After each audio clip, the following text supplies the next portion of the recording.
After an avoidant rejects you, there's one response that turns the tables instantly. Most people think the answer is to fight harder, to prove their worth, or to demand explanations. But that's exactly what keeps you trapped in their cycle. The moment an avoidant pushes you away, they're actually watching, waiting to see if you'll do what everyone else does.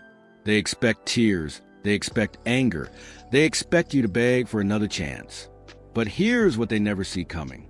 The most powerful thing you can do after an avoidant rejects you isn't about winning them back. It's about something that completely rewrites the script they've been following their entire life. Not with coldness, not with revenge, but with a response so unexpected it forces them to question everything they thought they knew about relationships. When you immediately accept their rejection without protest, when you simply say, "I understand," and mean it, that's when their entire system goes haywire. That's what they can't process. And that's what makes them suddenly pay attention in ways they never did before. Think about it. Avoidants operate from a place of predictability. They push, you pull. They leave, you chase. It's a dance they perfected over years, maybe decades. But when you refuse to play your part, when you don't give them the emotional reaction they're unconsciously counting on, something fascinating happens. They lose their script. For the first time, they're dealing with someone who isn't trying to change their mind, fix them, or convince them they're making a mistake. And that terrifies them more than any amount of pleading ever could. The psychology here runs deep. Avoidants learned early in life that love comes with strings, that closeness means losing yourself, that vulnerability leads to pain. So they built these elaborate defense systems. They reject first so they can't be rejected. They leave before they can be left. But when you accept their rejection with grace, you're essentially saying their biggest fear has no power over you.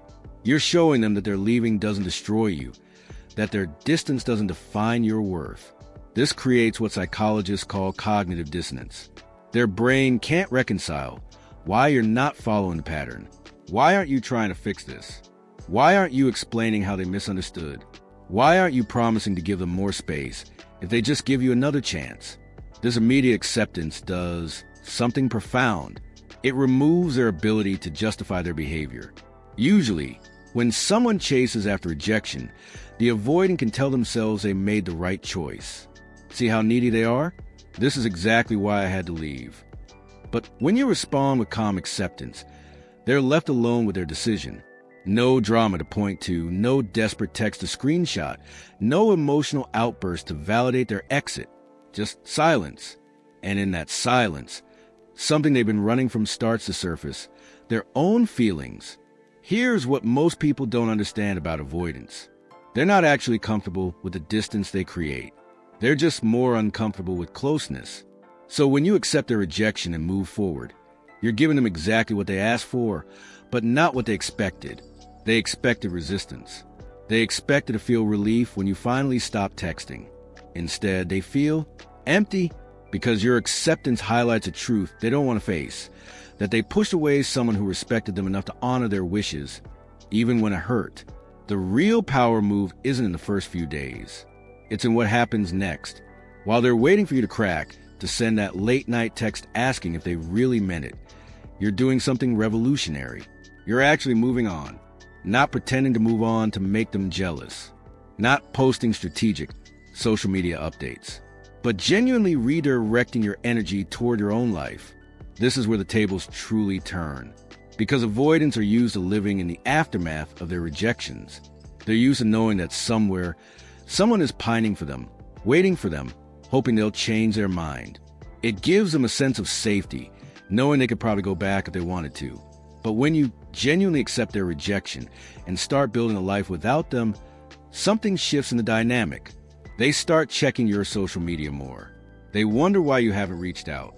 They might even create reasons to contact you, suddenly remembering they left something at your place, or having a question only you can answer.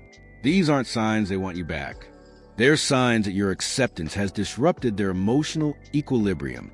They're testing to see if you're really as okay as you seem. And when you respond politely but without any hint of hope for reconciliation, that's when the real discomfort sets in for them. You see, avoidants have a secret they'll never admit. They need to know they matter. Despite all their walls and distance, they deeply fear being forgotten. When you chase them, it confirms they matter. When you accept their rejection and genuinely move forward, it triggers their deepest insecurity. That maybe they're not as special as they thought. That maybe their leaving isn't the devastating blow they imagine it would be. This isn't about playing games or trying to hurt them. It's about breaking a pattern that's been hurting you. The transformation happens in stages. First comes the relief, theirs and yours. They're relieved you're not making this difficult. You're relieved to stop fighting for someone who doesn't want to be there. But then comes the unexpected second stage. While you're discovering what it feels like to not constantly worry about their moods, they're discovering what it feels like to not be pursued. While you're remembering what it's like to have consistent peace, they're realizing that the chase was actually feeding something in them. Their sense of importance, their feeling of being desired despite their flaws. By week 3 or 4, something interesting typically happens. The avoidant starts to feel the weight of their decision. Not because they suddenly realize they love you. That's not how avoidants work. But because they're faced with the reality that you've accepted their terms completely. There's no drama to distract them from their own emptiness. There's no one to blame for their unhappiness.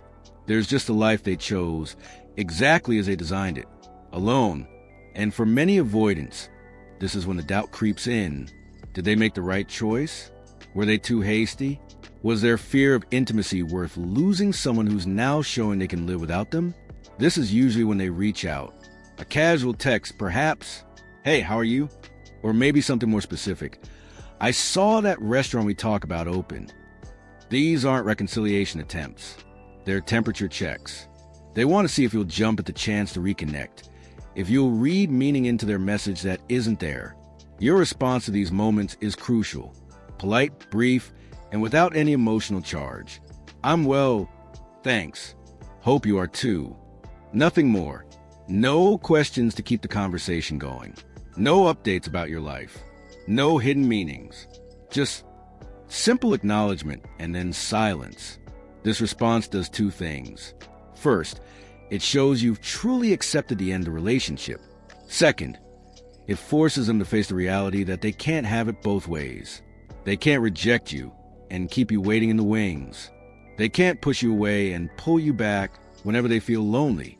The tables have turned not because you're trying to manipulate them, but because you've chosen to respect yourself more than you desire their inconsistent presence. And that shift in energy, from needing them to being complete without them, that's what changes everything. Not just for them, but more importantly for you. You don't have to play anyone's game to be worthy of love.